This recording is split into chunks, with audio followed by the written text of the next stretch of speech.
আসসালামু আলাইকুম, সবাই কেমন আছেন? অনেক দিন পর নতুন একটা ভিডিও নিয়ে আপনার সামনে হাজির হলাম। আজকে আমার ওয়াইফ ছাদ বাগান থেকে, তার শখের ছাদ বাগান থেকে সবজি তুললো, সেটাই আপনাদেরকে দেখাবো। গ্রীষ্মকালীন সবজি, ঢ্যাঁড়স, পালং শাক, পুঁই শাক,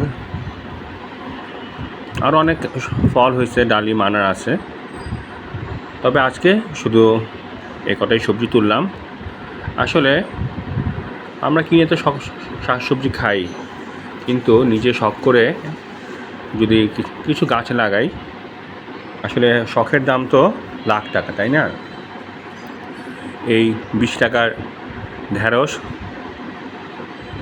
কিনে খাওয়া যায়, কিন্তু নিজে লাগালে অন্যরকম অনুভূতি হয়। কলমি শাকগুলা খুব ইজিলি হয়। একবার যদি আপনি লাগান, সারা বছর খেতে পারবেন। এটা পানিতেও হয়, যার জন্য খুব একটা ঝামেলা হয় না। এটা সার নাই, কোনো কেমিক্যাল নাই, ফ্রেশ অর্গানিক সবজি। দেখেন কি সুন্দর, পাতাগুলো কত সতেজ হয়েছে, খেতেও খুব মজা। যাদের স্বল্প পরিসরে জায়গা আছে ঢাকা শহরে, এখানে তো আর ওভাবে মাঠ পাওয়া যায় না, ছাদ বা টবেই শাক সবজি লাগাতে পারেন। অল্প পরিশ্রমেই অনেক খাওয়া যায়, এবং এটা সারা বছরই আপনার ফলন দেয়। অনেক লেবু হয়েছে, লেবু গাছে লেবুটাও অনেক উপকারী, ভিটামিন সি, প্রচুর ভিটামিন সি আছে। করলা গাছ লাগাইছে, ফুল আসছে করলার, এখনও ফল আসে নাই, ফল আসলে আপনাদেরকে দেখাবো। ঢ্যাঁড়স গাছ, ঢ্যাঁড়সটা গ্রীষ্মকালীন কচি অবস্থাতে তুলে হয়। আম গাছ আছে, আমে মুকুল আসছে, এখনও ফলন তেমন হয় নাই। সবাই চেষ্টা করবেন বাড়ির যে ফেলে রাখা জায়গা আছে সেখানে কিছু না কিছু কাজ করতে, তাহলে আপনার দেখা যাবে সময়ও কাটবে, অবসর সময়ও কাটবে, আপনার ব্যস্ততার মধ্যেও এটা মনে আনন্দের খোরাক হবে। খুব সুন্দর গোলাপ ফুল, এটা হাজারি গোলাপ। হাজারি গোলাপে ছোটো ছোটো ফুলগুলা, গোলাপটা ছোটো ছোটো কিন্তু অনেকগুলো ফুটে, সেজন্য এটার নাম হাজারি গোলাপ। ভালোই লাগছে। যারা আমার ভিডিও দেখেন, আমার ভিডিওগুলো পছন্দ করেন, লাইক, কমেন্ট, শেয়ার, সাবস্ক্রাইব করে পাশে থাকবেন। উৎসাহ পাবো নতুন নতুন ভিডিও নিয়ে আপনাদের সামনে হাজির হওয়ার। যেটা বলছিলাম, নিজের শখগুলো একটু পূরণ করা দরকার। সবুজের মধ্যে থাকা এই ইট পাথরের শহরে সবুজ দেখাই যায় না, তবে বাসার ছাদে যখন উঠি তখন আশেপাশে দেখি সবাই চেষ্টা করে ছাদ বাগান করার। এখন ঢাকা শহরে ছাদ বাগানটা অনেক পপুলার। আমার তো আশেপাশে সব জায়গাতেই দেখি ছাদ বাগান, আমার তো অনেক কম। আমার পাশে যারা আছে, আমার প্রতিবেশী, তাদের তো বিশাল আয়োজন, বিশাল ছাদ বাগান তাদের।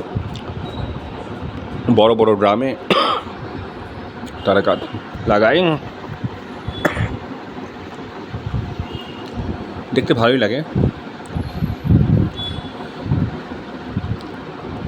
আমি চেষ্টা করি যতখানি অর্গানিক সার ইউজ করার, যেটা ক্ষতিকর না।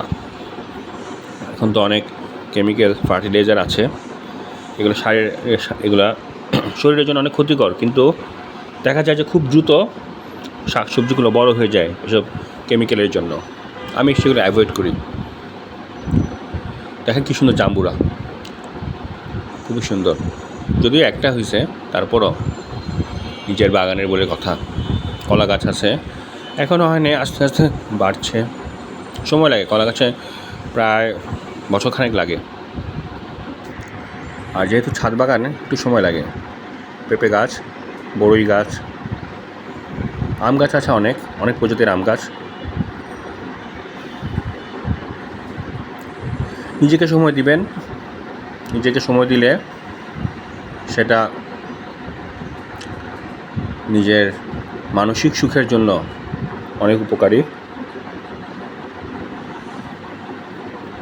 আমরা আমাদের জীবনের ম্যাক্সিমাম সময় তো দেখা যায় যে কর্মব্যস্ততায় চলে যায়। নিজেকে নিয়ে কতটুকু সময় দিন। কি সুন্দর মেঘগুলো দেখছেন, দূরের মেঘ অনেক নিচ দিয়ে যাচ্ছে তুলার মতো।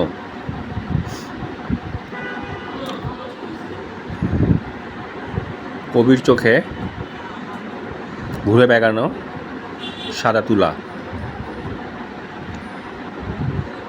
অসাধারণ দৃশ্য, অসাধারণ। ভিডিওতে তো আর সব কিছু বলা যায় না, নিজেকে অনুভব করতে হয়।